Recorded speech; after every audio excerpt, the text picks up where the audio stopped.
Welcome to ChainBrief. Clear, no-hype crypto insights, one coin at a time.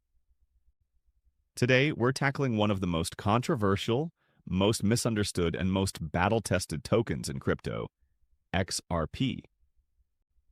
Depending on who you ask, XRP is either the future of global payments or a centralized coin that should have been delisted years ago.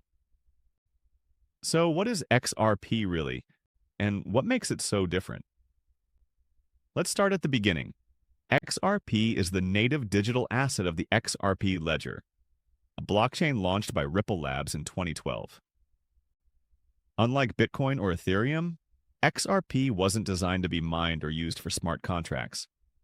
It was built for one thing: fast cross-border payments. Traditional international transfers, the kind you make through SWIFT or a bank wire, are slow and expensive. XRP was designed to settle payments in under 5 seconds at almost no cost and across currencies. Ripple Labs, the company behind much of XRP's promotion and development, created a network of financial institutions using something called RippleNet. The goal? Replace legacy systems with blockchain rails. XRP acts as a bridge currency, converting one fiat to another without needing direct currency pairs.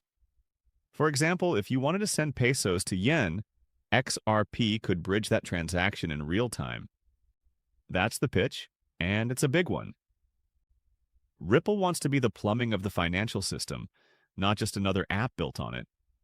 And in some ways, it's working. XRP can handle up to 1,500 transactions per second, with fees under a penny. It's been used by banks and payment providers in trials across the globe, and the ledger itself, the XRP ledger, has never gone down. So what are the pros? Speed, one of the fastest major blockchains in existence. Low fees, cheap enough to scale to institutional use. No mining, XRP was fully pre-mined, making it eco-friendly by default use case clarity. It's not trying to do everything, just one thing well. Real-world partnerships, Ripple has worked with Santander, SBI, American Express, and more. But here's where it gets messy. In 2020, the US SEC sued Ripple, claiming that XRP was an unregistered security. That kicked off a multi-year legal battle that put XRP under a microscope, and it's still ongoing.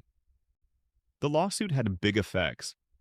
XRP was delisted from major exchanges in the US, its price dropped, and investor sentiment took a hit.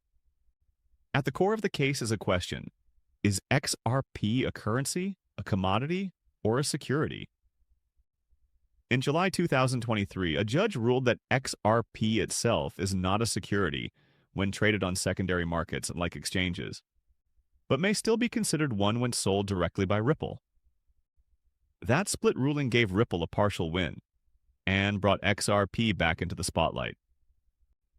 Now, XRP is relisted on some platforms, and the market is watching closely for the final outcome.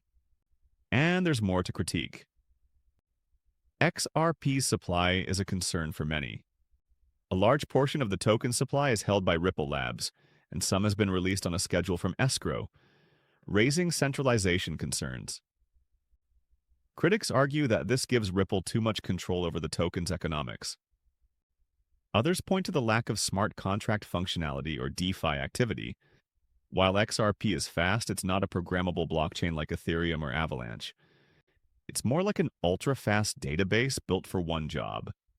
Still, if that one job is global payments, that's a big enough market on its own. So, what's the takeaway? XRP isn't trying to be everything. It's not a DeFi chain. It's not competing with Ethereum or Solana and NFTs or dApps. It's focused on moving value across borders, fast, with institutional backing. And despite years of controversy, XRP has never disappeared. It's survived lawsuits, delistings, criticism, and public doubt. That resilience alone says something. And the story's not over yet.